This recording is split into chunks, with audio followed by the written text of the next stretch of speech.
अरे पिछले दिनों एक खबर में ने खूब सुर्खियां बटोरी कि ट्रंप ने नेतन्याहू को फोन पे बहुत डांटा, बड़े अपशब्द कहे, गाली तक दी। इस पर ट्रंप से सवाल हुआ और ट्रंप ने कहा कि हाँ ऐसा हुआ था। उन्होंने कहा मैं गुस्से में नहीं था, मैं इरिटेटेड था क्योंकि वो लेबनान में हमला करने से रुक नहीं रहे थे। तो मैंने बस अपना ये बताया था कि मैं इससे खुश नहीं हूं। अब वो यही कह सकते हैं, ये तो कह नहीं सकते मैंने गाली दी। सुनिए। ये गुत्थी दुनिया नहीं समझ पा रही है, नेतन्याहू और ट्रंप ये मिलके चलते हैं या कोई इनमें से एक दूसरे को चला रहा है?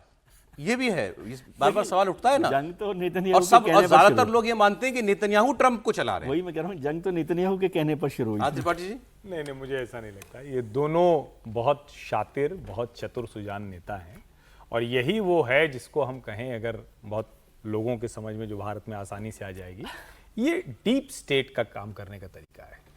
आप किसी भी चीज को, दुनिया कंफ्यूजन में रहे, अब उन्होंने कह दिया ना कि हाँ भाई थोड़ा हम थे, थोड़ा नाराजगी हो गई थी लेबनान, अब जो भी किया हो, जो कुछ हुआ है उसमें आपको एक भी बात लग रही कि ये सिर्फ नेतन्याहू ने कहा इसलिए ट्रंप कर रहे हैं? ट्रंप दुनिया में जो कुछ कहा, अच्छा चलिए ये युद्ध मान लीजिए नेतन्याहू करवा रहे हैं, तो अब तो शांति चाहिए ट्रंप को ना। ये पूरा का पूरा ऑयल मार्केट उनको कब्जा करना है और यही उनका सबसे बड़ा लक्ष्य है। वेनेजुएला में चले गए जिसका ऑयल सबसे ज्यादा खराब है अगर रिफाइनिंग के लिहाज से कहें। टैरिफ कौन सा वो चले गए थे उनके नेतन्याहू के कहने से। जो भी वो कर रहे हैं, मुझे कतई नहीं लगता है कि नेतन्याहू ट्रंप को चला रहे हैं। ये दोनों एक दूसरे की जरूरत हैं। दोनों जितने वल्नरेबल हैं, दोनों जितने दुनिया को चला रहे हैं, ये दोनों मिलकर दुनिया को चला रहे हैं और दुनिया को गलतफहमी है कि नहीं बीच बीच में वो एक दूसरे से नाराज हो जाते हैं। मुझे ऐसा कतई नहीं लगता। एक ट्रंप ने एक और बड़ी मजेदार बात की। चर्चित इतिहासकार है युवाल नोआ हरारी, बड़े चर्चित इतिहासकार है इजराइल के। उन्होंने अभी एक बड़ा अच्छा इंटरव्यू दिया है न्यूयॉर्क टाइम्स को और उन्होंने मतलब हालांकि आलोचना की उन्होंने ट्रंप की और इजराइल की, और उन्होंने कहा है कि भाई इजराइल में नेतन्याहू देश को दो भागों में के अंदर बांट दिया है। जिस राष्ट्रवाद की उन्होंने बात की है, उन्होंने कहा कि ट्रंप और नेतन्याहू जिस राष्ट्रवाद की बात करते हैं कि जिसके पास ताकत होगी दुनिया उसके सामने झुकेगी, तो वो दुनिया को बताना चाहते हैं कि हमारे पास ताकत है इसलिए आप हमारे सामने झुको। तो ऐसी स्थिति में सारे दुनिया के देश अब ये मानने लगे हैं कि अमेरिका से अगर सामने खड़ा होना है तो हमें सैन्य ताकत में मजबूत होना पड़ेगा। और छोटे छोटे देश अपने जो पैसा है वो अब सैन्य शक्ति बढ़ाने में लगा रहे हैं और दुनिया को सैन्य ताकत बढ़ाने के लिए दोनों ने जिस तरह से झोंका है इस समय कि पूरी दुनिया अपनी सैन्य ताकत बढ़ाने में लगी हुई है, तो वो ये करे कि दुनिया के लिए बड़ा खर्च कम करेगी दुनिया।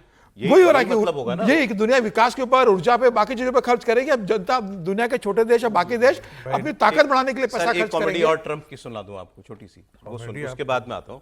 अब ये आपके पास ही आ रहा हूं।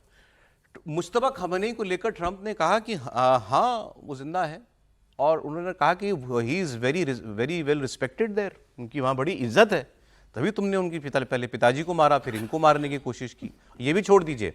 तो फिर वो एंकर रिपोर्ट बोले उनको सामने नहीं आना चाहिए, घूमना चाहिए। वो फिर क्या, रिपोर्टर ने पूछा कि कभी आपकी मुलाकात भी हो सकती है उनसे?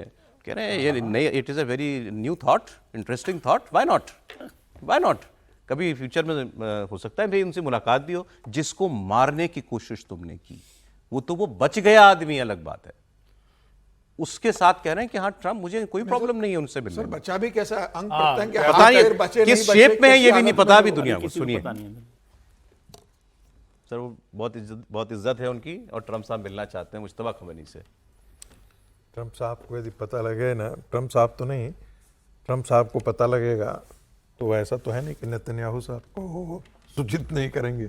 और नेतन्याहू साहब को यदि इनका लोकेशन मिल जाए, आज भी मिल जाए, मैं वही कह रहा हूं बिल्कुल ठीक कह रहे हैं कि यदि उनको लोकेशन मिल जाए कि ये यहाँ पर हैं मुश्तबा खमेनी, तो क्या आपको लगता है वो बच जाएंगे? बिल्कुल ही नहीं बचेंगे।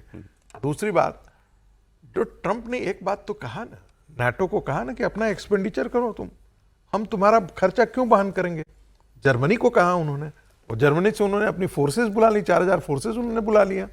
जो है वो फ्रांस को कहा कि भाई तुम लोगों का ठेका इतने दिनों तक हमने नाटो के तहत लिया है, तुम्हारे यहां हमने अपने सेनाएं भेज करके रखा है, सब चीज करके रखा है। जापान को है, इसलिए अब आप देख रहे होंगे कि जापान भी अपनी जो कहा जाता है पैसिफिस्ट पॉलिसी वो छोड़ रहा है और वह अपने आप को भी वो ताकतवर बनाने की कोशिश कर रहा है। जापान ने अपने नेवी में बहुत इन्वेस्ट किया है क्योंकि उसको भी कहीं ना कहीं भरोसा है, क्या पता ये ट्रंप और ट्रंप के लोग जो हैं वो हमको चाइना के साथ सर अब बात भिड़ंत में लंबी हमको निकल छोड़ जाएगी, देंगे। आप तो इतने ज्ञाता हैं इन सब इन विषयों के। मैं कल एक फिल्म देख रहा था अंग्रेजी की, न्यूरमबर्ग ट्रायल्स के ऊपर, तो वहीं से फिर पढ़ते तो ये सारी दादागिरी का विचार तो अमेरिका को ही सूझा ना, बिल्कुल। कि मैं यूरोप का ठेका मैं लूंगा, जापान का ठेका मैं लूंगा। अब तुमने ठेका लिया है तो अचानक से तुम्हें क्यों बुरा लगने लगा? देखिए अब उनको इसलिए बुरा लगने लगा है क्योंकि अब वो लग रहा है कि एक दुनिया की बहुत बड़ी ताकत उभर करके आ गई है।